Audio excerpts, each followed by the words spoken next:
Bab 566. Alasan penghasutan. Sesuai jadwal kerja mereka yang akan datang, Yesa dan Ye Junlang mengunjungi kantor pusat Songni Group dan kemudian memulai proses negosiasi formal untuk kerjasama. Misi utama Ye Junlang dan Yesa di Tokyo adalah menyelamatkan orang. Mengenai negosiasi bisnis, mereka bukanlah ahlinya. Jadi mereka menunda sebisa mungkin. Selama mereka menyelamatkan prajurit bayangan naga, negosiasi kerjasama bisnis dapat dilanjutkan ke tahap berikutnya. Bagaimanapun, kerjasama antara perusahaan besar di dua negara seringkali tidak tercapai dalam semalam. Dibutuhkan beberapa putaran negosiasi untuk mencapai finalisasi. Tahap negosiasi selanjutnya tidak akan dilakukan oleh Ye Junlang dan timnya. Perusahaan e-commerce akan mengirimkan para profesional sejati. Sore harinya, negosiasi bisnis hari itu hanya menghasilkan sedikit kemajuan konstruktif. Tetapi Yesa, sesuai rencana, mengajukan proposal kerjasama kepada Songni Group. Jika proposal ini diikuti, grup e-commerce yang diwakili oleh Yesa akan memaksimalkan keuntungannya, yang tentu saja tidak akan disetujui oleh Songni Group. Dengan demikian, negosiasi mencapai jalan buntu. Sore harinya, Taizeng, Kuangta, Leng Qi, dan Zhan Feng telah kembali ke Tokyo. Setelah check-out dari Imperial Palace Hotel, Yu Mei check-in ke Tokyo Jinghua Hotel. Berbagi hotel yang sama dengan Taizeng dan yang lainnya, sehingga memudahkan segala keperluan. Kemudian, Ye Junlang menerima telepon dari Duyan. Ia langsung bertanya, "Duniang, apakah kau sudah sampai di kapal dengan selamat?" "Kita sudah naik ke kapal dan bertemu kembali dengan saudara-saudara setan lainnya. Kapal sekarang berlayar di laut lepas menuju Filipina," kata Duyan. Wajah Ye Junlang berseri-seri. Ia bertanya, "Bagaimana keadaan Liu Sanyu dan yang lainnya?" "Mereka selamat, tetapi sangat lemah. Aku perlu mengoperasi mereka," kata Duyan. "Bagus, aku akan merepotkanmu sekarang. Setelah kau tiba di Filipina, tunggulah di sana. Aku akan menemuimu nanti bersama Lao Tai dan yang lainnya," kata Ye Junlang. "Dimengerti," jawab Duyan. Setelah panggilan telepon berakhir, Ye Junlang berpikir sejenak sebelum mengirim pesan kepada Mochizuki Haruka. Tokyo. Sebuah gedung apartemen. Mochizuki Haruka telah kembali ke kediamannya. Misi awalnya adalah untuk mendekati dan mengungkap identitas asli Ye Junlang. Setelah putra mahkota mencoret Ye Junlang sebagai kepala naga Tiongkok, ia tak perlu lagi mendekatinya. Karena tak ada lagi yang bisa dilakukan, ia kembali ke kediamannya untuk beristirahat. Pengalamannya tadi malam membuatnya merasa seperti lolos dari bencana. Ketakutan dan kegelisahannya saat menghadapi putra mahkota bukanlah pura-pura. Ia benar-benar ketakutan. Takut putra mahkota akan tahu ia berbohong. Jika itu terjadi, ia akan berada dalam situasi putus asa. Putus asa untuk bertahan hidup. Untungnya, putra mahkota tidak meragukan kata-katanya. Juga tidak menyalahkannya karena bertindak tanpa izin. Sebaliknya, ia mengakui kesetiaan dan dedikasinya yang tanpa pamrih. Singkatnya, untuk saat ini, Mochizuki Haruka aman bersama putra mahkota. Setelah memasuki kediamannya, ponsel Mochizuki Haruka bergetar. Ia mengeluarkannya dan melihat pesan dari Ye Junlang. Ia menggertakkan giginya setelah membaca pesan itu. Raut wajah yang rumit terpancar di matanya. Ia tahu betul bahwa selama ia aman bersama putra mahkota untuk sementara waktu, Ye Junlang bisa, jika ia mau, segera mengungkap kebohongan dan tipuannya. Dengan kata lain, Ye Junlang sudah menguasainya. Pesan Ye Junlang sederhana, hanya menanyakan apakah ia bisa menghubunginya. Mochizuki Haruka merenung sejenak, lalu berjalan masuk ke kediamannya, mengambil telepon lain, dan menghubungi nomor Ye Junlang. "Halo, Nona Mochizuki, saya harap Anda baik-baik saja, kan?" Suara Ye Junlang yang dalam namun memikat terdengar di telepon. Mochizuki Haruka menarik napas dalam-dalam dan berkata, "Putra mahkota tidak mencurigai saya. Apakah Anda punya sesuatu untuk ditanyakan kepada saya? Anda bilang waktu itu kita tidak berutang apapun, kan? Nona Mochizuki. Lagi pula, aku pernah tidur denganmu sebelumnya. Jadi aku serius dengan ucapanku. Aku tahu apa yang kau khawatirkan. Apa kau khawatir aku punya sesuatu untuk mengancammu? Kau terlalu memikirkannya," kata Ye Junlang. Masih ada satu hal yang belum ku selesaikan. Setelah selesai, aku akan kembali ke Tiongkok. Mulai sekarang, kita tidak perlu saling menghubungi. Dan kau tidak akan diancam oleh siapapun. Apalagi yang kau inginkan. Mochizuki Haruka merasa sedikit lega setelah mendengar kata-kata Ye Junlang. Seorang mata-mata Tiongkok telah direkrut. Namanya Cao Wei. Kurasa kau tahu tentang ini, kan? Tanya Ye Junlang. Mochizuki Haruka mengangguk dan berkata, aku tahu. Ketika aku meninggalkan kediaman putra mahkota, mata-mata itu dibawa ke sana. Putra mahkota bertemu dengannya. Tapi aku tidak tahu apa yang mereka bicarakan. Putra mahkota juga bertemu dengan Cao Wei. Suara Ye Junlang agak berat. Lalu, apakah kau tahu di mana Cao Wei tinggal? Kurasa dia tidak tinggal di kediaman putra mahkota, kan? Mochizuki Haruka menggelengkan kepalanya. Cao Wei tidak tinggal di kediaman putra mahkota. Soal di mana dia tinggal, aku juga tidak tahu. Agen dari Tokyo selalu bersamanya. Jadi keberadaan Cao Wei selalu sangat rahasia. Jadi, kau tidak bisa mendapatkan informasi apapun tentang keberadaan Cao Wei. Tanya Ye Junlang dengan serius. Mochizuki Haruka berkata dengan jujur. Aku benar-benar tidak tahu. Misi awal putra mahkota adalah mengungkap identitasmu. Aku tidak terlibat dalam kasus Cao Wei. Namun, aku yakin seseorang tahu keberadaan Cao Wei. Siapa? Asai Kyoko. Asai Kyoko. Ye Junlang mengerutkan kening dan bertanya. Apakah dia seorang wanita? Siapa dia? Asai Kyoko juga anggota sekolah pikiran ilahi. Keahliannya dalam ilusi jauh lebih unggul daripada milikku. Sebelumnya, Asai Kyoko bekerja di grup Songni dan merupakan rekan Cao Wei. Pemberontakan Cao Wei sebenarnya disebabkan oleh Asai Kyoko. Selama bertahun-tahun, ia menggunakan ilusi mentalnya, secara bertahap menyusup ke dalam pikiran Cao Wei. Hari demi hari, Cao Wei menjadi tak terpisahkan dari Asai Kyoko. Ilusi mental Asai Kyoko menjadi seperti candu mental baginya, dan ia tak bisa berhenti. Mochizuki Haruka mengungkapkan rahasia ini kepada Ye Junlang.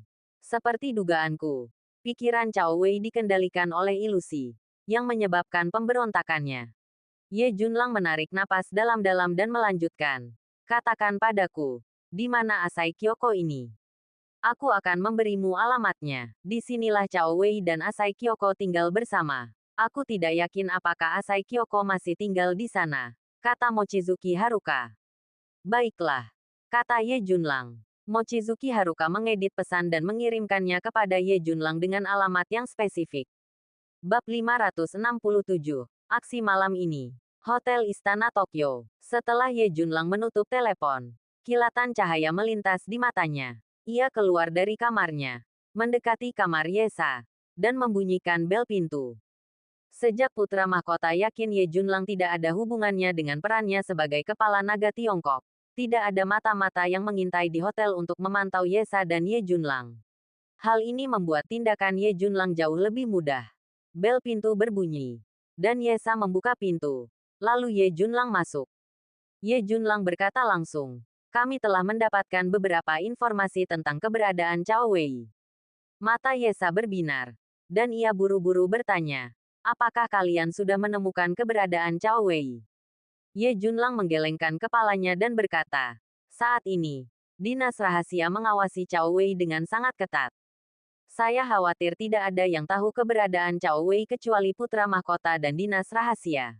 Menurut informasi yang diberikan Mochizuki Haruka kepada saya, pembelotan Cao Wei terkait dengan seorang wanita bernama Asai Kyoko. Wanita ini adalah anggota sekolah pikiran ilahi dan ahli dalam ilusi psikedelik. Cao Wei secara halus dikendalikan oleh ilusi wanita ini, yang akhirnya mengembangkan ketergantungan mental yang menyebabkan pembelotannya. Maksudmu, menemukan wanita bernama Asai Kyoko ini akan mengarah ke keberadaan Cao Wei? Tanya Yesa. Ye Junlang mengangguk dan berkata, ya, Mochizuki Haruka menemukan alamat Kyoko Asai. Saya akan memanggil Lao Tai dan yang lainnya untuk membahas rencana terperinci. Bagaimana kita bisa mengendalikan Kyoko Asai dan menggunakannya sebagai umpan untuk memaksa Cao Wei mengungkapkan dirinya? Baiklah, asalkan Cao Wei tersingkir, misi kita untuk perjalanan ke Tokyo ini akan tercapai, kata Yesa. Ye Junlang sudah menelepon Tai Zeng, Yu Mei, dan yang lainnya. meminta mereka untuk bertemu langsung di Hotel Istana Kekaisaran. Sekarang karena tidak ada mata-mata yang mengawasi hotel, Taizeng dan yang lainnya tidak perlu khawatir akan menimbulkan kecurigaan. 10 menit kemudian, Taizeng, Yu Mei, Huang Ta, Leng Qi, dan Zhan Feng tiba dan bergabung dengan Ye Junlang dan Ye Sa di kamar hotel mereka. Setelah Taizeng dan yang lainnya tiba, Ye Junlang menjelaskan secara singkat rencana selanjutnya. Taizeng menyipitkan matanya dan berkata, seorang wanita dari Sekte Pikiran Ilahi. Aku khawatir dia bukan satu-satunya yang tinggal di tempat tinggalnya. Mungkin juga ada prajurit lain dari Sekte Pikiran Ilahi. Ye Junlang merenung sejenak dan berkata, mungkin saja. Menurut intelijen, wanita ini tinggal di sebuah villa di pinggiran distrik Bunkyo. Rencanaku adalah Yu Mei pergi ke villa itu terlebih dahulu untuk menyelidiki dan melihat apakah ada penjaga di dalam dan di luar. Yang terpenting adalah melihat apakah Asai Kyoko ini ada di villa ini. Kita tidak tahu seperti apa rupa Asai Kyoko. Bagaimana kita bisa yakin dia ada di villa ini? Tanya Yu Mei. Ye Junlang tersenyum tenang dan berkata, sederhana saja. Jika villa ini dijaga baik di dalam maupun di luar, maka ada kemungkinan 80-90% Kyoko Asai ada di dalam. Kyoko Asai sangat penting untuk mengendalikan Cao Wei. Jika putra mahkota ingin mempertahankan kendali atas Cao Wei, tidak akan terjadi apa-apa pada Kyoko Asai, dan dia pasti akan dijaga ketat. Yu Mei mengangguk dan berkata, kalau begitu aku akan segera bertindak. Aku akan pergi menyelidiki. Aku akan menghubungimu segera setelah aku mendapatkan informasi. Yu Mei, hati-hati. Aku percaya kemampuanmu untuk menyembunyikan dan menyamarkan kemampuan pengintaianmu. Tapi jangan gegabah. Para prajurit sekolah pikiran ilahi memiliki pikiran dan persepsi yang sangat kuat. Jadi berhati-hatilah, kata Ye Junlang. Jangan khawatir. Aku tidak pernah gagal mengumpulkan informasi yang kucari, kata Yu Mei dingin. Dengan ini, Yu Mei mengucapkan selamat tinggal kepada Ye Junlang dan yang lainnya. Ia segera mengambil tindakan untuk menyelidiki villa tersebut. Saudaraku, kalian berempat pergi mencari kobra lagi. Mintalah 2 kendaraan lagi padanya. Jika kita ada operasi malam ini, kedua kendaraan ini akan berguna, kata Ye Junlang. Baiklah. Kalau begitu, ayo kita cari kobra sekarang juga. Taizeng mengangguk. Setelah Taizeng dan yang lainnya pergi, Ye Junlang menatap Ye Sa dan berkata, penghubung terakhir adalah kedutaan. Jika kita akan bertindak malam ini, kita membutuhkan kedutaan untuk memberikan perlindungan agar tidak menimbulkan kecurigaan. Kita bisa menghubungi kedutaan sekarang dan meminta mereka membuat beberapa pengaturan. Mereka akan mencari dalih untuk membawa kita ke sana. Setelah itu, kita akan diam-diam melarikan diri dan menjalankan misi kita. Dengan begitu, tidak seorang pun di Tokyo akan mencurigai kita setelah operasi ini. Bahkan putra mahkota sekalipun. Dia hanya akan berpikir orang lain adalah pemimpin Tiongkok. Ye Sa mengangguk dan berkata, baiklah, saya akan segera menghubungi kedutaan dan membahasnya dengan mereka. Ketika kita datang ke sini, militer sudah menghubungi kedutaan secara pribadi, meminta mereka untuk bekerja sama dengan operasi kita. Kedutaan akan sepenuhnya bekerja sama dengan apapun yang kita minta. Sempurna. Ye Junlang menyalakan sebatang rokok, menghisapnya dalam-dalam, lalu menunggu tanggapan dari Yu Mei. Selama Yu Mei menerima kabar yang mengonfirmasi keberadaan Asai Kyoko di villa pinggiran kota, mereka bisa segera bertindak malam ini. Dalam sekejap mata, senja pun tiba. Sambil menunggu, Ye Junlang akhirnya menerima telepon dari Yu Mei. Ia menjawab dan bertanya, Yu Mei, bagaimana penyelidikannya? Ini villa keluarga tunggal, yang dikelilingi gunung. Dalam radius 100 meter dari villa, setidaknya ada selusin ninja yang mengintai. Selain itu, aku bisa merasakan keberadaan penembak jitu. Dugaanku, ada penembak jitu yang mengintai di hutan di belakang villa. Siapapun yang memasuki villa akan dibunuh, kata Yu Mei. Ia melanjutkan, bagian dalam villa tidak terdeteksi. Namun, jelas ada orang di dalam. Dan aura para pejuang yang kuat terkadang dapat terdengar. Keamanan yang begitu ketat menunjukkan banyak hal. Sepertinya kecurigaanku benar. Kyoko Asai ada di villa ini, kata Ye Junlang. Setan. Jadi kita harus bertindak malam ini, tanya Yu Mei. Ya, tanpa penundaan lebih lanjut. Kita harus bertindak malam ini. Jawab Ye Junlang. Untuk menerobos masuk, kita butuh senjata. Setidaknya, senapan runduk sangat diperlukan. Ada penembak jitu yang mengintai untuk menyergap di seberang jalan. Jika kita ingin menerobos masuk, kita harus menghabisi mereka terlebih dahulu, kata Yu Mei. Aku tahu itu. Kalian akan menyergap di sana sekarang dan jangan sampai terlihat. Aku akan menemui kalian setelah aku bergerak, kata Ye Junlang. Baiklah. Aku mengerti. Aku akan terus memantau dari sini, jawab Yu Mei. Setelah panggilan berakhir, Ye Junlang memanggil Ye Xia dan berkata dengan suara berat. Ada operasi malam ini. Rencana penyamaran di kedutaan bisa diaktifkan. Oke, Ye Xia mengangguk. Matanya tajam, seperti pisau yang terhunus. Bab 568. Kebahagiaan yang tak terduga. Malam itu, Yesa menghubungi resepsionis di Sony Group dan membatalkan makan malam yang direncanakan untuk rombongan tersebut. Dengan menyatakan bahwa kedutaan telah mengatur makan malam lain, sehingga ia akan mengunjungi kedutaan malam itu. Sekitar pukul 8. Dua kendaraan yang dikeluarkan kedutaan tiba di Tokyo Palace Hotel. Yesa dan Ye Junlang keluar dari kendaraan dan masuk ke dalamnya. Pada saat yang sama, putra mahkota juga menerima berita tersebut. Meskipun putra mahkota tidak lagi mengirim mata-mata untuk mengawasi Ye Junlang dan Yesa 24/7, ia tetap akan menyadari setiap gerakan besar yang dilakukan Ye Junlang dan anak buahnya. Apakah mereka berdua pergi ke kedutaan? Putra mahkota mengerutkan kening. Tetapi sedikit ketidaksetujuan tetap ada. Karena identitas Ye Junlang bukanlah kepala naga Tiongkok. Ia kehilangan minat dalam pengejarannya. Yang harus ia lakukan sekarang adalah menjalankan rencananya dan menggunakan identitas Cao Wei untuk mengungkap kepala naga Tiongkok yang tersembunyi. Putra mahkota tidak menyangka bahwa Ye Junlang telah melakukan tipuan licik padanya. Ketika dua mobil dari kedutaan tiba untuk menjemput Ye Junlang dan Yesa, Tai Zeng dan Kuang Ta, yang telah menunggu di dekatnya, menyusul dengan mobil terpisah. Di tengah perjalanan, Ye Junlang dan Yesa, yang duduk di mobil kedutaan, memastikan bahwa mereka tidak diikuti. Sambil menunggu lampu merah di persimpangan, Ye Junlang membuka pintu mobil dan keluar bersama Yesa. Kedua pria itu memasuki sedan Toyota hitam yang mengikuti di belakang mereka. Tai Zeng mengemudikan sedan Toyota ini. Setelah lampu merah berlalu, kedua mobil kedutaan melanjutkan perjalanan menuju kedutaan. Sebenarnya, seorang pria dan seorang wanita diam-diam ditempatkan di dalam mobil-mobil itu, berpakaian seperti Ye Junlang dan Yesa. Mereka tidak perlu persis sama, kemiripan 6 atau 7 kali saja sudah cukup. Setibanya di kedutaan, keduanya yang menyamar sebagai Ye Junlang dan Yesa akan tampil mencolok. Mata-mata yang mengawasi perimeter kedutaan kemudian akan melihat bahwa Ye Junlang dan Yesa memang telah memasuki kedutaan.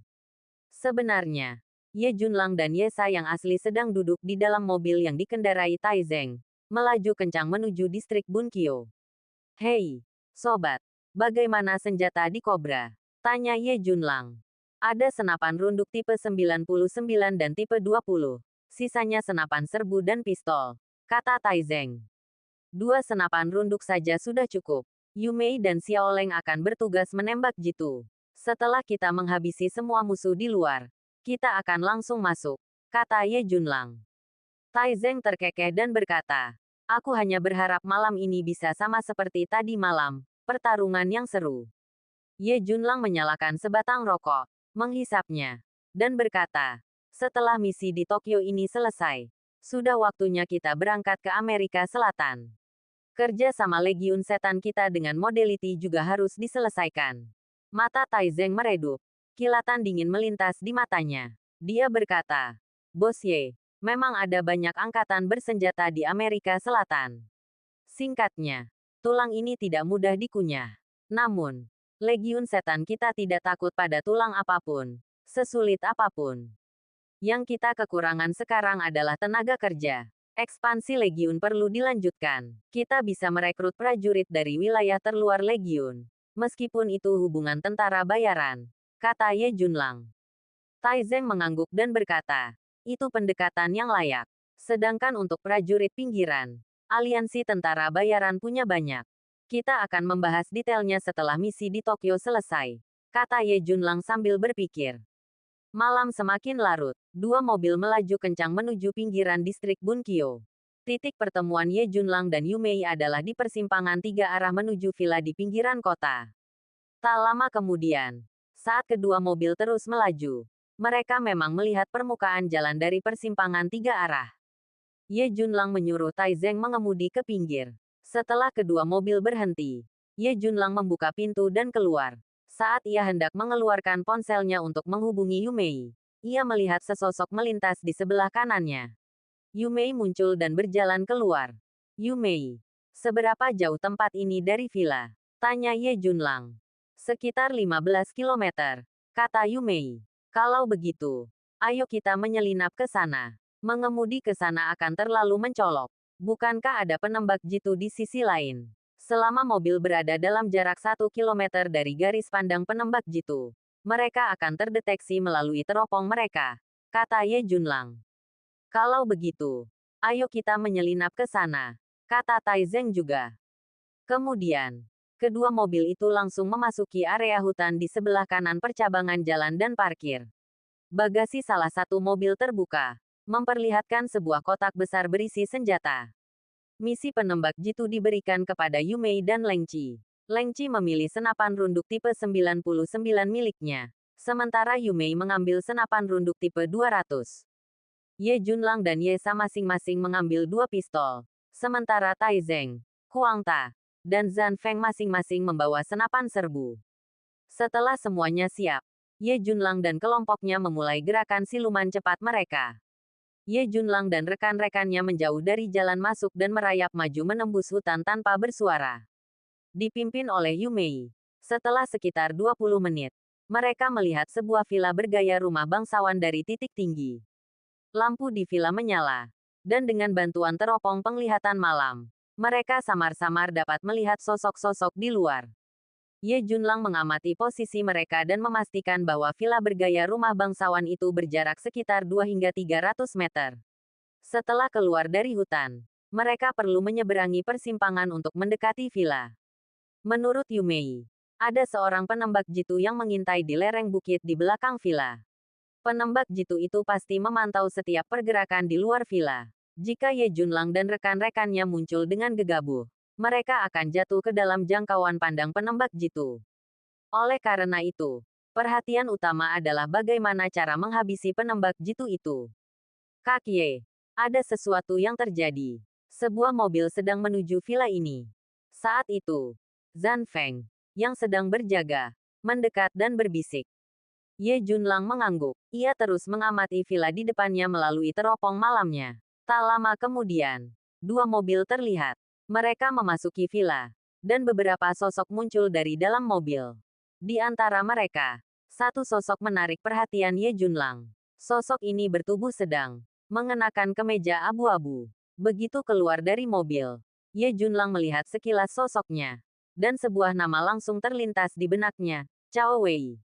Ye Sa, apakah kau melihat pria berbaju abu-abu itu? Apakah itu Cao Wei? Tanya Ye Junlang. Aku melihatnya, terlalu jauh untuk dilihat dengan jelas. Tapi dilihat dari penampilannya, kemungkinan besar itu Cao Wei. Kata Ye Sa, nadanya dipenuhi kegembiraan. Ye Junlang mencibir dan berkata, ini benar-benar kejutan yang menyenangkan. Aku tidak menyangka Cao Wei juga akan datang. Kurasa dia di sini untuk mencari wanita itu. Asai Kyoko. Ini akan menghemat banyak masalah kita. Saat berbicara, nada suara Ye Junlang berubah muram. Sedikit niat membunuh terpancar dari bibirnya. Ia berbicara perlahan dan mantap. Bab 569. Pembunuhan dalam kegelapan. Ye Junlang kemudian menjalankan rencana aksinya. Penembak jitu Yu Mei dan Leng Qi tetap menyergap di dataran tinggi di hutan, menjalankan misi penembak jitu. Ye Junlang, Ti Zeng, Huang Ta, Zhan Feng, dan Ye Xia mengendap-endap menuju villa. Saat mereka mendekat, Yu Mei dan Leng Qi mengincar orang-orang di luar villa dan menembak mereka satu persatu. Selama personel di luar villa tertembak, penembak jitu musuh yang bersembunyi di balik bayangan pasti akan beraksi. Begitu para penembak jitu ini bergerak, Yu Mei dan Leng Qi akan dapat menentukan tempat persembunyian mereka dan melancarkan serangan balik. Sebagai pembunuh bayaran terbaik di dunia gelap, keahlian menembak jitu Yu Mei tak terbantahkan. Leng Qi adalah penembak jitu penuh waktu di Legiun Setan. Dan bahkan Ye Junlang akan memuji keahlian menembak jitunya. Oleh karena itu, Ye Junlang dan timnya sepenuhnya yakin bahwa Leng Qi dan Yu Mei akan bekerja sama untuk melakukan penembakan rahasia. Begitu personel di luar villa dan penembak jitu yang bersembunyi di balik bayangan tereliminasi, Ye Junlang dan timnya akan segera menyerbu villa dan terlibat dalam pertarungan jarak dekat. Sebelum operasi, Ye Junlang menghubungi Manju Shechi lagi. Komunikasi di area sekitar villa terpaksa diputus. Jika operasi dimulai, mata-mata di dalam akan mengirimkan sinyal darurat. Dan tentara dari Dinas Rahasia dan bahkan pasukan bela diri darat akan segera menyerbu area tersebut, menciptakan situasi berbahaya. Manju Shechi telah mengunci lokasi dan menunggu Ye Junlang mengeluarkan perintah operasi. Apakah semuanya sudah siap? Tanya Ye Junlang dengan serius. Sudah siap, ayo mulai. Atas perintah Ye Junlang, para prajurit pasukan setan mulai bergerak dengan tertib dan senyap. Masing-masing seperti hantu di malam hari. Diam-diam mendekati target mereka. Dari dua mobil yang memasuki villa, pria berpenampilan biasa dengan kemeja abu-abu yang muncul dari mobil pertama adalah Cao Wei. Putra mahkota berencana menggunakannya sebagai umpan untuk memancing kepala naga Tiongkok. Jadi ia tak punya pilihan selain menuruti rencana putra mahkota. Rencana putra mahkota memang luar biasa cermat dan sempurna. Jika kepala naga Tiongkok muncul, itu akan menjadi jalan buntu. Tapi apa yang akan terjadi padanya? Cao Wei punya firasat. Jika ia mengikuti rencana putra mahkota dan muncul untuk memancing kepala naga Tiongkok, bahkan jika kepala naga dikepung begitu ia muncul, ia pasti akan mati sebelum ditangkap. Ia punya firasat ini. Jika kepala naga Tiongkok datang untuk membunuhnya, ia akan mati begitu ia muncul. Kepala naga Tiongkok memiliki sarana dan kemampuan untuk melakukannya. Tapi ia tak bisa menolak rencana putra mahkota. Sejak ia dibujuk untuk memberontak, ia tak punya pilihan selain menuruti putra mahkota. Sebelum bertindak, ia hanya mengajukan permintaan kepada putra mahkota untuk bertemu dengan Asai Kyoko. Baginya, pertemuan malam ini dengan Kyoko Asai terasa seperti perpisahan. Ia tak bisa meninggalkan wanita ini. Kini ia tak bisa membedakan apakah itu cinta atau ketergantungan emosional. Ia pernah menjadi agen yang sangat terampil, bekerja secara rahasia di Sony Corporation, dan wanita ini adalah rekannya. Ia tidak punya teman atau keluarga di Tokyo, dan identitasnya sebagai agen mengharuskannya untuk sangat berhati-hati dan waspada. Awalnya, wanita ini sangat perhatian padanya, baik di tempat kerja maupun dalam kehidupan. Awalnya ia mengira wanita ini hanyalah karyawan biasa di Sony Corporation. Seiring waktu, ia semakin dekat, terpikat oleh kecantikan dan kelembutannya. Mereka mulai hidup bersama, menikmati hidup mereka sendiri, dan ia bahkan mempertimbangkan untuk membawanya kembali ke Huazong. Hingga suatu hari, mata-mata Tokyo muncul di hadapannya dan membawanya untuk diinterogasi. Selama interogasi, wanita ini juga muncul. Pada saat itu, ia menyadari bahwa wanita ini bukanlah karyawan biasa, melainkan seorang master dari sekolah pikiran ilahi, yang ahli dalam ilusi pikiran. Setelah sekian lama bersama, pikirannya tanpa sadar telah dikendalikan oleh ilusi wanita ini, dan ia telah mengembangkan ketergantungan mental padanya. Dalam situasi ini, ia berbalik melawan partai. Ia tak pernah membenci wanita ini. Ia menuruti interogasi para mata-mata. Satu-satunya permintaannya adalah agar wanita itu tidak meninggalkannya. Hanya saat sendirian ia merasakan penyesalan, rasa malu, dan bahkan pikiran untuk bunuh diri. Namun begitu melihat wanita itu, semua emosi itu lenyap, tergantikan oleh rasa keterikatan yang mendalam. Pada titik ini, Cao Wei tahu tak ada jalan kembali. Ia telah menjadi pengkhianat yang memalukan. Tetapi ia tak lagi peduli. Selama wanita ini ada di sisinya, semuanya baik-baik saja. Cao Wei memasuki villa. Ada beberapa orang di dalam. Dan ia bertanya kepada salah satu dari mereka. Kemudian, Cao Wei naik ke atas, memanggil, Kyoko. Pintu kamar di lantai 2 terbuka. dan seorang wanita berkimono muncul. Sosoknya yang lembut dan anggun, serta sikapnya yang halus, menanamkan rasa rapuh dan lembut dalam sikapnya, mengundang gelombang kasih sayang. Wanita ini adalah tipe wanita yang membuat orang tak perlu merasa waspada, dan justru, mereka tak bisa menahan diri untuk mendekatinya. Sagawa, kau di sini. Wanita itu tersenyum tipis. Dia tak lain adalah Kyoko Asai. Cao Wei mengangguk. Sagawa adalah nama Jepang yang diberikan wanita itu, dan ia menerimanya. Ia selalu menurutinya. Pangeran bilang kau akan datang. Jadi, aku sudah menyiapkan sake dan beberapa lauk. Mau ku minum bersamamu? Kyoko Asai tersenyum lembut. Ia berjalan menghampiri Cao Wei. Tubuhnya yang ramping sudah bersandar di bahunya. Cao Wei memeluknya dan berkata, apapun yang kau katakan tak masalah. Pangeran punya misi untukku. Jadi aku akan pergi sebentar. Aku akan menunggumu kembali. Oke. Kyoko Asai tersenyum. Cao Wei mengangguk. Tunggu sebentar. Aku akan membawakan makanan dan minuman. Asai Kyoko tersenyum sambil menuruni tangga. Ketika kembali, ia membawakan sepiring sake hangat dan beberapa lauk pauk. Adegan ini telah terjadi berkali-kali sebelumnya. Cao Wei tidak yakin apakah ia akan melihatnya lagi. Jadi ia memutuskan untuk minum sedikit lagi malam ini. Pada saat yang sama, tembakan penembak jitu tiba-tiba terdengar dari luar villa. Set, set, set, derak tembakan penembak jitu yang menusuk menembus udara, disertai dengan runtuhnya sosok-sosok di luar villa. Tanpa terkecuali, mereka semua tertembak di alis. Kepala mereka meledak. Serangan musuh. Seseorang di dalam villa sudah berteriak, dan alarm pun berbunyi. Kemudian, aura prajurit yang mengerikan muncul dari villa. Di lantai 2, Cao Wei baru saja mengangkat gelas anggurnya yang terisi ketika alarm tiba-tiba dan aura ganas haus darah menyelimutinya. Ekspresinya tiba-tiba berubah. Jari-jarinya mengendur, dan gelasnya jatuh ke tanah. Dor, bab 570. Malam gelap, malam. Dia datang. Dia pasti datang.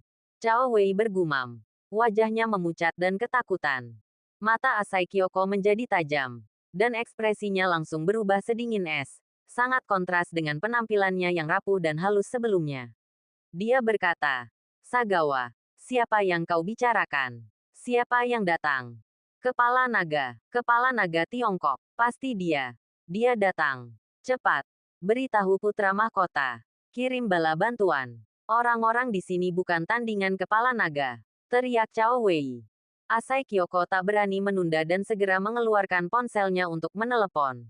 Namun, saat ia menekan nomor, ekspresinya tiba-tiba berubah. Tidak ada sinyal. Semua komunikasi dan sinyal jaringan mati.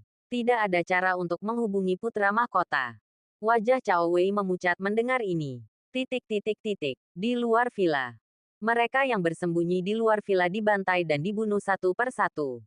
Tembakan senapan runduk yang menggelegar bagaikan hantu yang mengintai jiwa. Dan setiap tembakan pasti akan merenggut nyawa. Saat tembakan terdengar, 3 sosok tiba-tiba muncul di lereng bukit di belakang villa. Bergerak cepat di tengah kegelapan malam. Mereka adalah 3 penembak jitu yang menyergap. Mereka dengan cepat bermanuver mengikuti arah tembakan penembak jitu. Bertujuan untuk menemukan penembak jitu yang telah melepaskan tembakan. Salah satu penembak jitu tampak melihat sesuatu. Matanya menjadi gelap. Ia berjongkok di tempat berlindung, mengarahkan senapan runduknya ke depan, dan melepaskan satu tembakan. Swiss. Sebuah peluru runduk langsung melesat ke depan. Di dataran tinggi pegunungan berhutan di seberang. Tepat sebelum runduk itu menembak, sesosok hantu menyelinap diam-diam ke posisi tersembunyi. Saat runduk di seberang menembak, sosok itu mengarahkan senapan runduk di tangannya dan menarik pelatuknya. Setelah runduk Jepang itu melepaskan tembakannya, wajahnya tiba-tiba berubah, merasakan bahaya. Saat itu, ia merasakan sakit yang menyengat di antara kedua alisnya. Bagaimana mungkin ia, seorang runduk yang terampil, tidak tahu bahwa itu adalah sensasi menyengat seperti terkunci pada senapan runduk. Wajah runduk itu berubah kaget, dan ia mencoba menghindar, tetapi sudah terlambat. Sebuah peluru runduk telah mengenainya dalam sekejap, menembus dahinya. Saat runduk itu tewas, ekspresi runduk lain yang tak jauh darinya berubah. Ia bergerak cepat, tetapi auranya yang berfluktuasi sudah agak tak terkendali. Di dataran tinggi hutan, Leng Qi berdiri tak bergerak seperti patung. Auranya benar-benar bergelombang.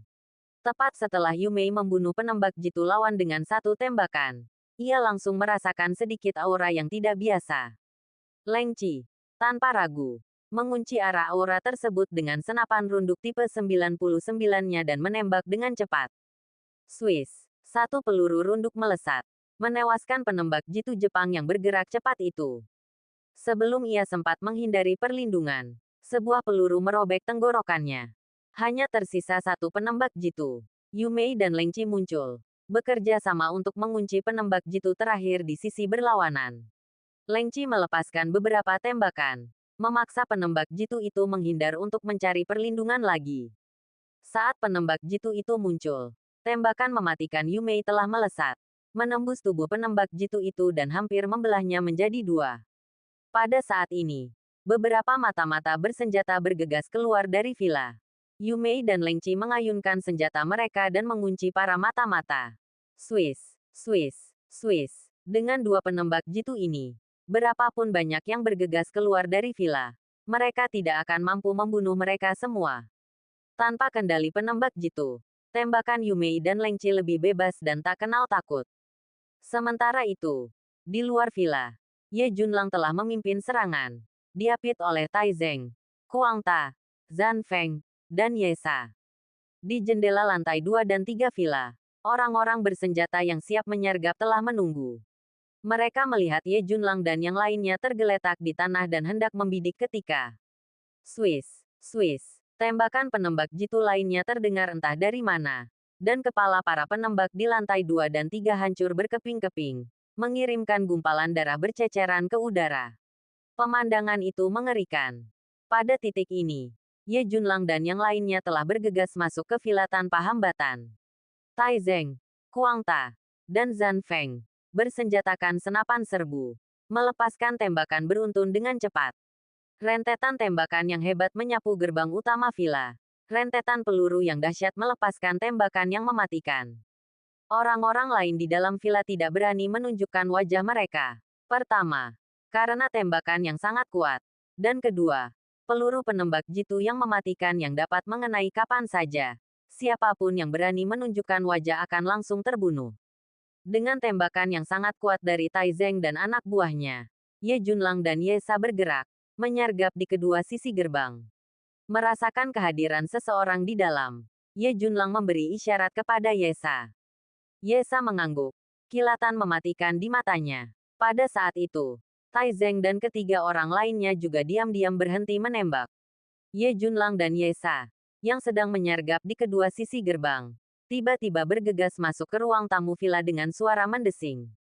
Banyak mata-mata masih berada di dalam aula, menghindari peluru yang berhamburan dengan bersembunyi di sudut-sudut dan di sandaran sofa. Tembakan di luar tiba-tiba berhenti. Para mata-mata menyadari lawan mereka mungkin kehabisan amunisi. Mereka segera muncul, siap membalas, tetapi dihadang oleh dua sosok. Dor, dor, dor, tembakan cepat terdengar. Ye Junlang memegang senjatanya dengan kedua tangan, menembak berulang kali. Seolah dipersenjatai dengan alat pelacak otomatis. Setiap peluru ditembakkan dengan presisi luar biasa ke arah mata-mata dan penembak yang muncul satu demi satu. Ye Sa juga menembak terus-menerus. Kecepatan tembaknya mungkin tidak secepat Ye Junlang, tetapi akurasinya sama mengesankannya. Dalam sekejap mata, 8 atau 9 orang telah terbunuh oleh senjata mereka. Pada saat ini, Ye Junlang melirik sekilas dan melihat sesosok melintas di lantai 2. Ia berteriak, "Ye Sa, hati-hati." Dengan itu, Ye Junlang jatuh ke kanan, menembakkan senjatanya berulang kali ke arah pintu masuk lantai 2. Dor, dor, dor, di lantai 2. Lebih dari selusin sosok menembaki Ye Junlang dan Ye Sa. Ye Sa bersembunyi di sudut. Sesosok melintas di lantai 2. Ia langsung menembak ke depan, menyemburkan darah kemanapun tembakan itu mengarah. Tai Zeng, Kuang Ta, dan Zhan Feng sudah bergegas ke aula dan menembaki titik penyergapan mereka di tangga lantai 2 dengan membabi buta. Bab 571. Malam gelap, malam. Suara tembakan bergema, dan bau darah memenuhi udara.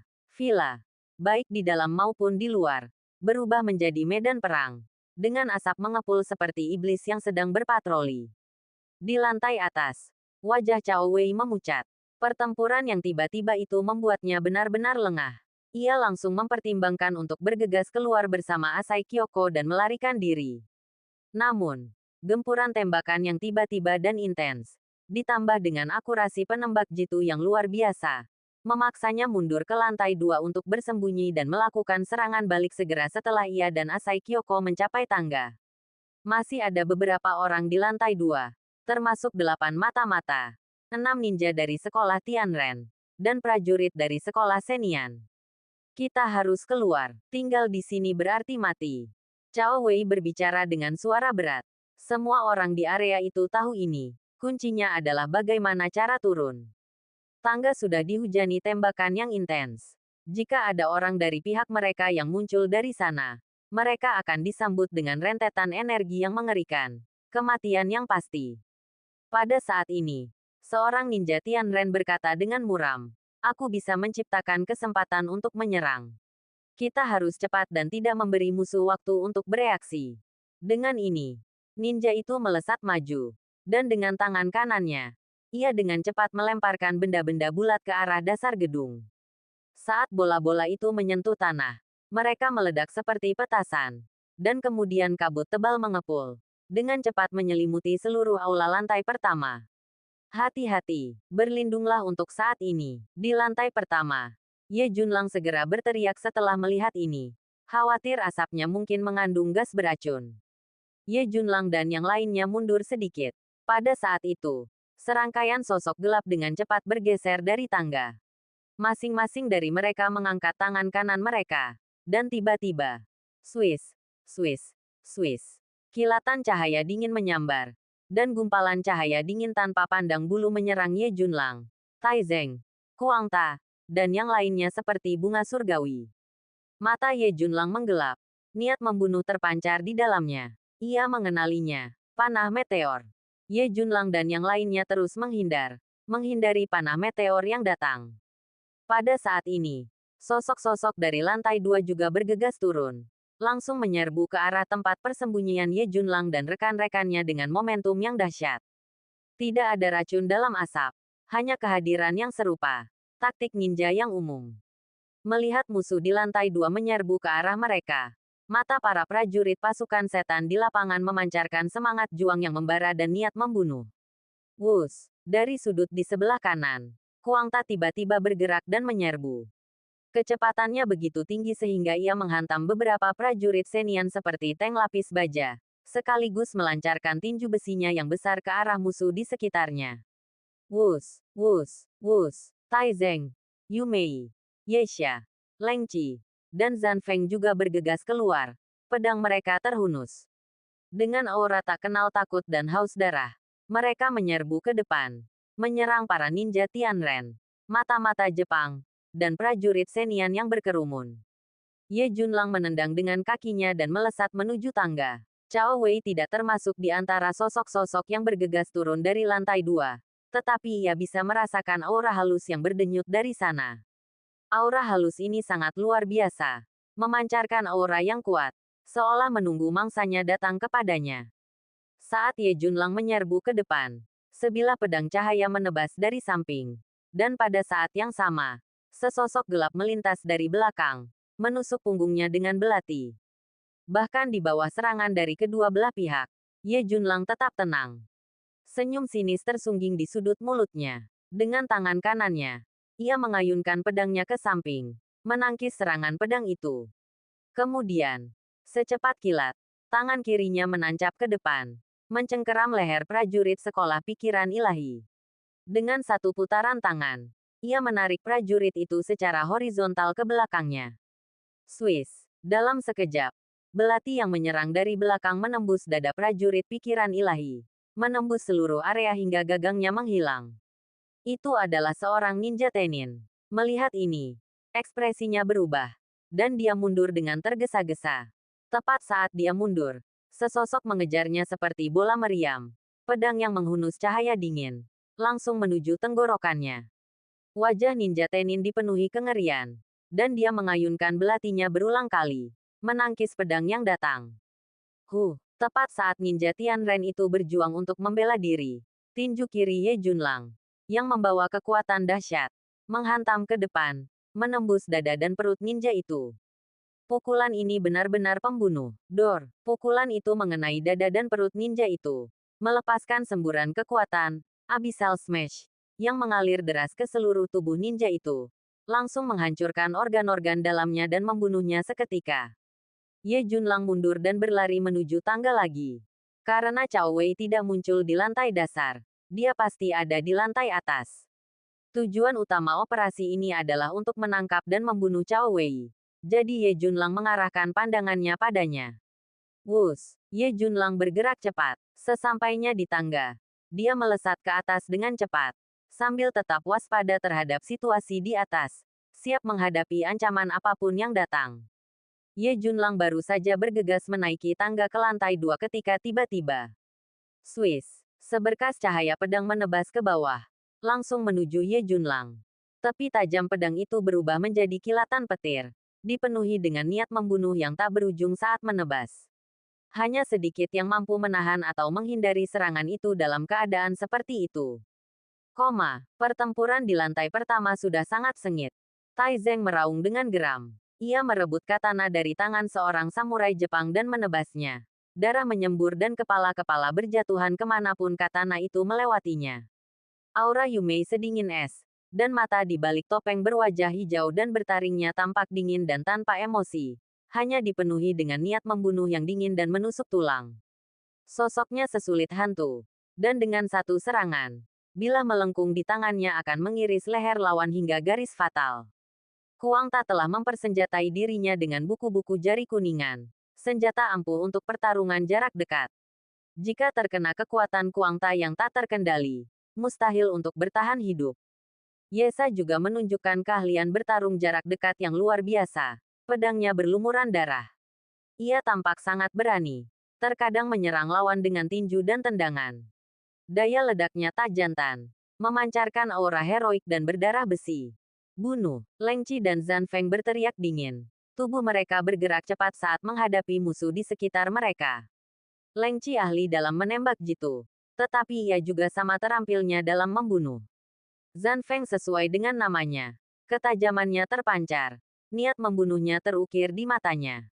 Ia menghunus dua bilah pedang, masing-masing setipis daun willow, menari-nari di tangannya seperti kupu-kupu yang beterbangan, menyilaukan namun penuh dengan niat membunuh.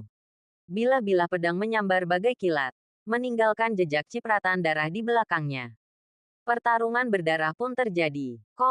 Bab 572, Prajurit Agung. Pedang tangan hantu. Saat cahaya pedang yang menyilaukan mendekat dan tiba-tiba muncul di atas kepala, ekspresi Ye Junlang tetap tenang. Tampak tidak terpengaruh, seolah tidak terkejut dengan serangan tiba-tiba yang tampaknya tak terlihat ini. Tangga itu sempit, sehingga sulit untuk bermanuver, dan Ye Junlang bahkan tidak berpikir untuk menghindar. Saat cahaya pedang menyala ke atas, ia menusukkan pedangnya ke atas untuk menghadapinya. Di dalamnya terdapat kekuatan serangan Ye Junlang yang dahsyat, mengalir melalui pedang di tangannya, menangkis momentum bilah pedang yang datang. Sial, bentrokan senjata yang menusuk bergema. Itu adalah katana, tetapi terisolasi oleh pedang Ye Junlang, mencegah bilahnya bergerak turun sedikit pun. Ini bukan akhir dari semuanya. Kekuatan dahsyat yang terkandung dalam pedang Ye Junlang melonjak maju, melesat di sepanjang bilah pedang dan menyerang dengan ganas ke arah penggunanya. Seketika, katana itu terlempar ke atas. Ye Junlang memanfaatkan kesempatan itu dan menyerbu ke depan. Aura mengerikan seperti kedatangan dewa atau iblis yang naik ke langit. Darahnya berdesir. Aura maskulin dan dominannya memancar, bagaikan naga humanoid yang memancarkan kekuatan ilahi yang tak terbatas dan mengerikan. Tekanan luar biasa yang ia kerahkan, bagaikan gunung yang menghantam kepala seseorang, cukup untuk mencekik seseorang. Bagaikan setan yang dingin dan haus darah yang turun. Saat Ye Junlang menerjang ke depan, pedangnya melancarkan serangan dahsyat, berubah menjadi dua titik cahaya dingin yang menembus lawannya. Sosok itu terkejut sesaat, lalu ia mengangkat katananya. Kekuatannya melonjak seperti air pasang, menangkis kedua serangan Ye Junlang. Ia kemudian mengambil kesempatan untuk mundur, menciptakan jarak. Ye Junlang juga bergegas ke lantai 2. Ia melirik ke depan. Dan ketika ia melihat orang yang berdiri di hadapannya, wajahnya sedikit terkejut. Pria yang berdiri di hadapannya adalah seorang pria parubaya, mengenakan seragam samurai hitam. Wajahnya tirus, dan matanya setajam pisau. Lengan kanan seragamnya kosong. Jelas kehilangan lengan kanannya. Ia memegang pisau di tangan kirinya, memancarkan aura tajam. Pedang tangan hantu, sungguh mengejutkan. Setelah lebih dari 3 tahun, aku bertemu denganmu lagi.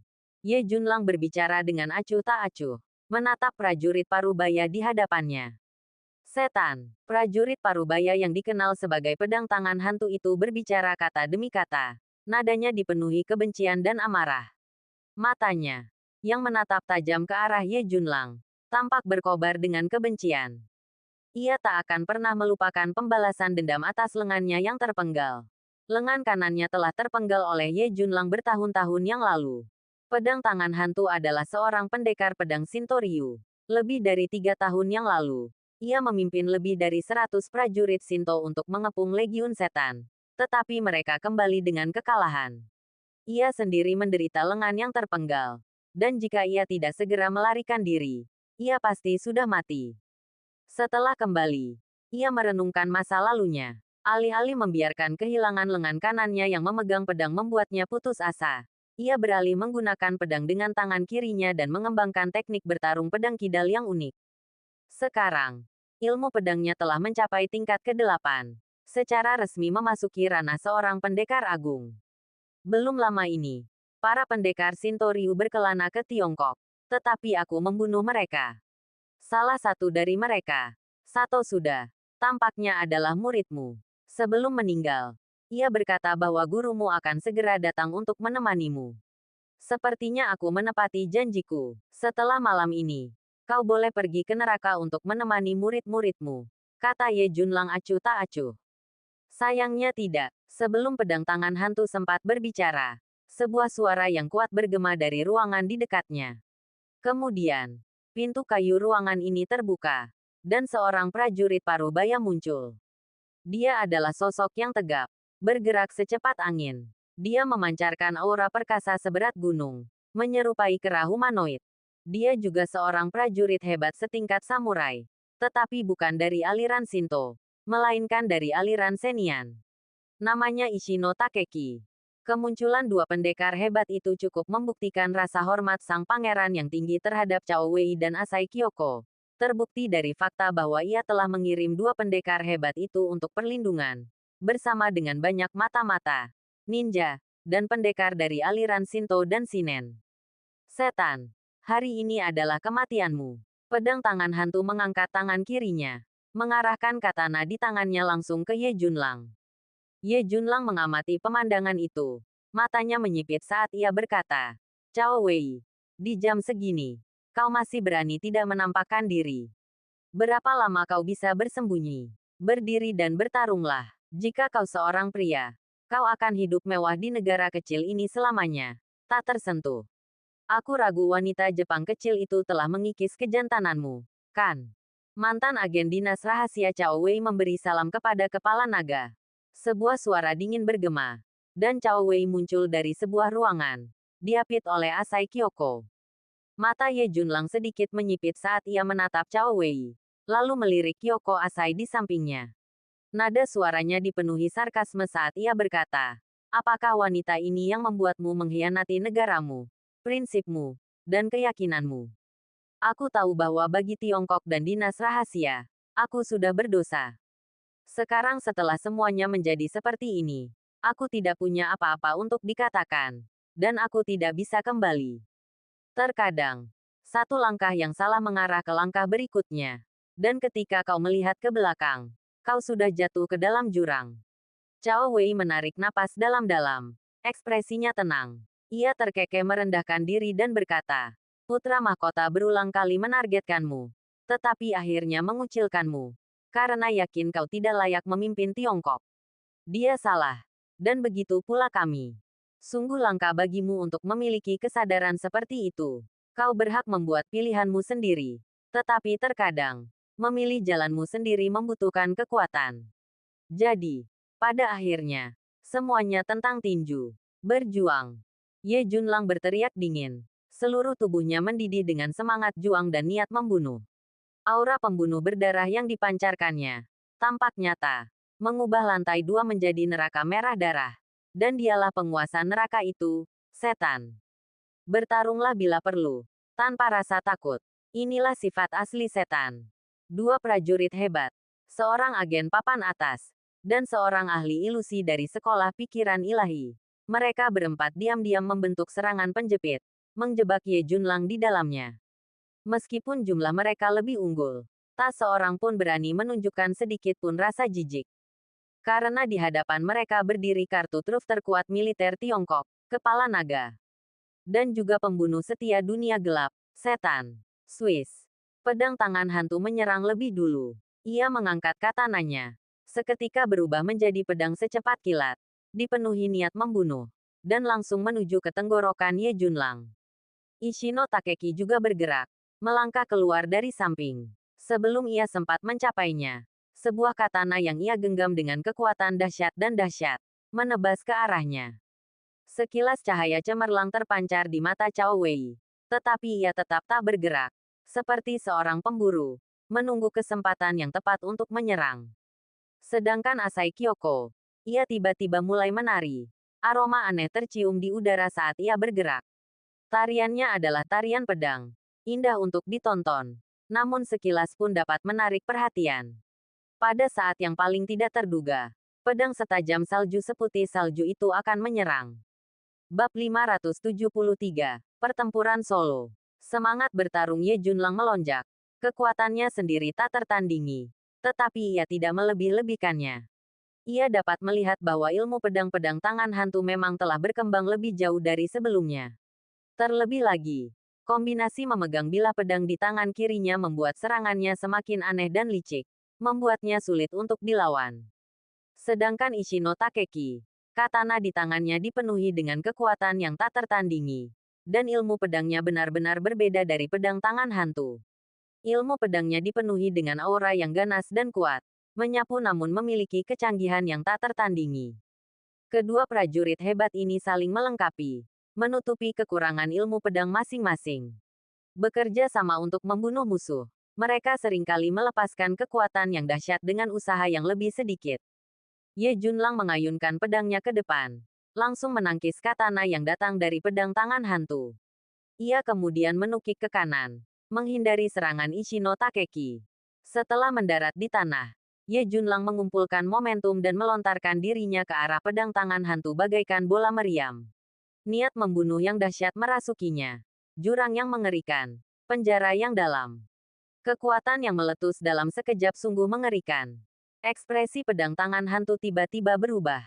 Aura Ye Junlang mengingatkannya pada pertempuran mereka sebelumnya. Pertempuran yang dipenuhi momentum tak terhentikan dan kekuatan tak tertandingi yang sama. Bunuh. Pedang tangan hantu menenangkannya dan meraung. Mendapatkan kembali keyakinannya yang tak terbatas. Ia percaya pencapaian kendonya selama 3 tahun terakhir telah melampaui semua kemajuan sebelumnya.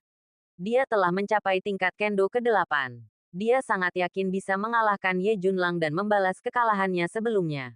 Dengan raungan, Ghost Hand Sword mengayunkan katananya secara horizontal, berubah menjadi aliran cahaya pedang yang terus-menerus di udara, langsung menuju Ye Junlang.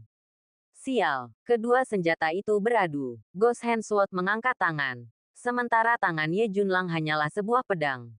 Dalam hal persenjataan, semakin pendek senjatanya, semakin besar kekuatan yang dilepaskan dalam tebasan horizontal. Namun, atribut kekuatan Ye Junlang sendiri lebih dari cukup untuk menutupi kekurangan senjata itu. Dengan serangan ini, dia melepaskan kekuatan dahsyat, Abyssal Smash, yang mengalir deras di sepanjang pedang di tangannya menuju Ghost Hand Sword. Kekuatan pukulan berat yang dilepaskan dari pedang ini jauh lebih lemah daripada pukulannya. Tetapi Ghost Hand Sword masih tidak dapat menahannya. Pukulan itu membuat katananya terpental, hampir lolos dari serangannya. Dor, memanfaatkan momen ini. Tangan kiri Ye Junlang menghantam pedang tangan hantu. Tinju itu melesat di udara. berubah menjadi naga, bagaikan naga yang meraung dan murka. Tinju pembunuh naga yang dahsyat.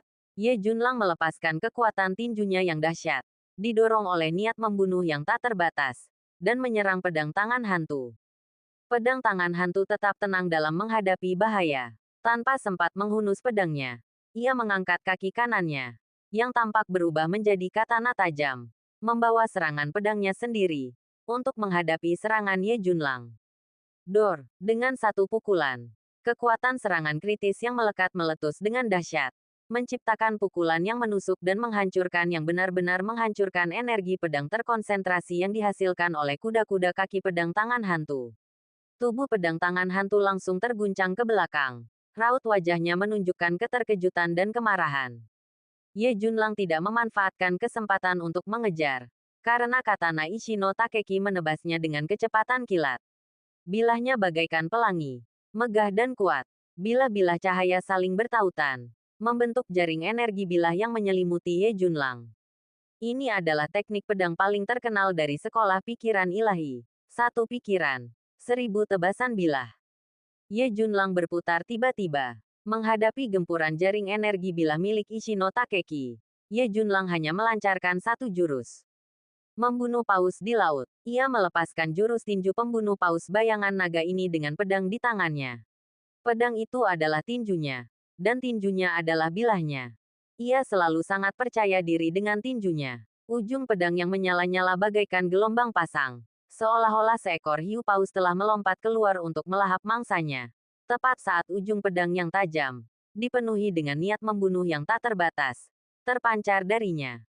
Lapisan jaring pedang, hancur hanya dengan satu serangan. Sial, saber itu menembus jaring pedang yang tak berujung dan saling terkait, menyegel katana di tangan Ishino Takeki. Kekuatan mengerikan di dalam saber itu mengguncang tubuh Ishino Takeki, hampir membuatnya kehilangan keseimbangan.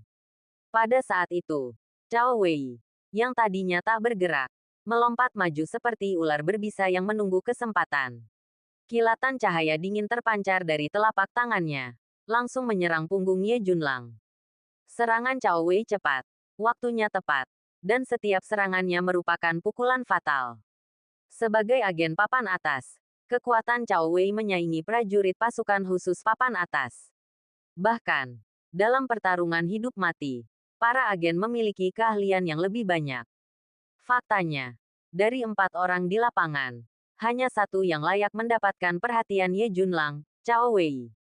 Mungkin pedang tangan hantu dan Ishino Takeki tidak kalah dari Cao Wei dalam hal kekuatan, tetapi dalam hal kemampuan membunuh, kedua pria ini tidak diragukan lagi jauh lebih rendah daripada agen Cao Wei. Ye Junlang merasakan gerakan Cao Wei segera setelah ia bergerak. Mata Ye Junlang menjadi gelap, dan ia meraung, menusukkan pedangnya sekuat tenaga. Kekuatan itu membuat Ishino Takeki, yang sudah goyah, terhuyung mundur. Kaki kanan Ye Junlang terlempar ke belakang, dan dengan gerakan menyamping yang tiba-tiba, sebuah belati tajam menembus dadanya. Swiss. Pada saat itu, pedang Ye Junlang berubah menjadi kilatan cahaya dingin, menembus tenggorokan Cao Wei. Cao Wei merunduk. Lengan kanannya menebas ke arah dada Ye Junlang. Belati itu menebas. Dor, namun, tangan kiri Ye Junlang telah menggenggam pergelangan tangan kanan Cao Wei secepat kilat, mencegah belati itu mengiris dada Ye Junlang, bahkan hanya sebagian kecil. Sementara itu, Ye Junlang telah membalikkan genggaman pedangnya, menusukkan ujungnya ke bawah, menusuk tubuh Cao Wei. Sekeras apapun Cao Wei menghindar, ia tak dapat sepenuhnya menghindari serangan itu, ia pasti akan terkena. Saat itu, kilatan cahaya pedang tiba-tiba menembus, menangkis pedang Ye Junlang, menyebabkan tusukan itu meleset. Asai Kyoko muncul di samping Cao Wei. Dialah yang melancarkan serangan sebelumnya, menghindari bahaya Cao Wei. Swiss, Swiss, pedang tangan hantu menyerang lagi, mengayunkan katananya, mengirimkan gelombang cahaya pedang yang memancar darinya, menyelimuti Ye Junlang. Ishino Takeki juga menyerang dari samping, menebas Ye Junlang dengan tebasan yang dahsyat dan mematikan. Dalam situasi seperti itu, Ye Junlang terpaksa melepaskan tangan kirinya yang menggenggam pergelangan tangan Cao Wei, mengetuk-ngetukkan jari kakinya, dan mundur selangkah, menghindari serangan gabungan kedua pendekar hebat itu. Pemanasan sudah selesai. Saatnya membunuh.